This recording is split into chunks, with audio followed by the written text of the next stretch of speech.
लोकसभा चुनाव के लिए अखिलेश यादव ने बनाई नई रणनीति। अखिलेश की ये रणनीति पर अब बीजेपी का भी मिला साथ। बिहार के रास्ते यूपी में आगे बढ़ने का अखिलेश बना रहे प्लान। जातीय जनगणना को अखिलेश ने बना दिया चुनावी मुद्दा। जातीय जनगणना के सहारे अखिलेश का पीडीएफ फार्मूला कर जाएगा काम। चलिए आपको बताते हैं अखिलेश यादव ने क्या बनाई रणनीति।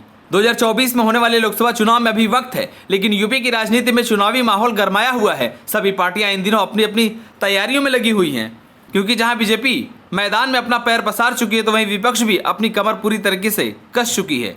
बीजेपी को हराने के लिए सभी विपक्षी पार्टियां एकजुट होकर इस बार बीजेपी से मुकाबला करने वाली हैं। वहीं इस बार के लोकसभा चुनाव में सभी का मेन फोकस यूपी है, क्योंकि यूपी में लोकसभा की 80 सीटें हैं और ऐसा कहा जाता है कि दिल्ली का रास्ता यूपी से होकर गुजरता है, इसलिए सभी की नजरें यूपी में सबसे ज्यादा बनी हुई है। वहीं इस बार के लोकसभा चुनाव में अकेले अखिलेश यादव बीजेपी पर भारी पड़ने वाले हैं, क्योंकि समाजवादी पार्टी अपनी नई रणनीति पर काम कर रही है। अखिलेश यादव का पीडीएफ फार्मूला इस बार के चुनाव में काम करने वाला है, क्योंकि अभी बिहार में जातीय जनगणना हुई है और अब सभी यूपी में भी जातीय जनगणना कराने की मांग कर रहे हैं। विपक्षी नहीं बल्कि बीजेपी के सहयोगी दल भी सरकार से मांग कर रहे हैं और अब अखिलेश यादव इस जातीय जनगणना के जरिए एक नई रणनीति तैयार करने में लगे हुए हैं। अखिलेश यादव चाहते हैं कि बिहार की तरह यूपी में भी जातीय जनगणना होनी चाहिए। इसी बीच अखिलेश यादव ने अपने पार्टी कार्यालय में अंबेडकर वाहिनी के साथ बैठक की। इस दौरान अखिलेश यादव ने लोकसभा चुनाव के मद्देनजर रखते हुए नई रणनीति बनाई है। अखिलेश यादव ने कहा कि अगला लोकसभा चुनाव जातिगत जनगणना पर होगा। इसके साथ ही अखिलेश यादव ने बीजेपी पर निशाना साधते हुए कहा कि भारतीय जनता पार्टी ने लोकतंत्र के लिए खतरा पैदा कर दिया है। बीजेपी बाबा साहब भीमराव अंबेडकर के बनाए संविधान को बदलने की तैयारी में है। विपक्षी वंचितों, शोषितों, पिछड़ों और दलितों को अधिकारों से वंचित कर रही है, आउटसोर्सिंग करके नौकरियों को खत्म कर रही है। बीजेपी सामाजिक न्याय के पक्ष में भी नहीं है, वह जातीय जनगणना नहीं चाहती है। लोकसभा चुनाव को लेकर अखिलेश यादव ने दावा किया कि 2024 का चुनाव एनडीए को कोई हराने जा रहा है तो वो है पीडीए, यानी पिछड़ा, दलित और अल्पसंख्यक।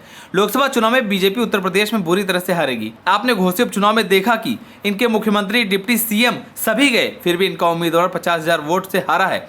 इतना ही नहीं, अखिलेश ने कहा कि बीजेपी सरकार ईडी, सीबीआई और आयकर विभाग से जितने छापे डलवाएगी, जनता उतनी ज्यादा नाराज होगी। बीजेपी लोगों को डराने के लिए छापे डलवा रही है, लेकिन लोकतंत्र में कोई डरता नहीं है। आज देश के 100 करोड़ लोग इनसे नाराज है। क्या इन सभी लोगों के यहाँ भी छापा मारेंगे? इसके साथ ही अखिलेश यादव ने बीजेपी पर आरोप लगाते हुए बोला कि बीजेपी ने नए संसद भवन इसलिए बनवाया ताकि जिस भवन में बैठकर बाबा साहब भीमराव अंबेडकर ने संविधान बनाया था, उस इतिहास को सफाई से मिटाया जा सके। बीजेपी नया संविधान भी बनाना चाहती है। उन्होंने कहा कि बीजेपी सरकार में महंगाई और बेरोजगारी चरम पर है, अब तो अन्याय भी चरम पर होने लगा है। बाबा साहब भीमराव अंबेडकर ने जाति को लेकर किताब लिखी है। डॉक्टर राम मनोहर लोहिया ने किताब लिखी है, जातिवाद तोड़े।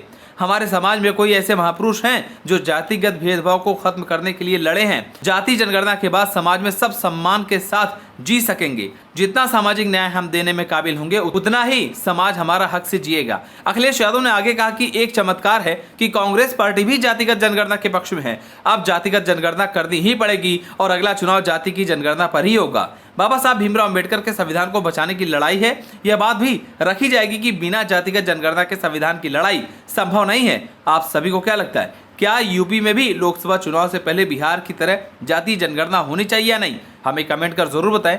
अगर आप नए तो हमारे चैनल को सब्सक्राइब करें।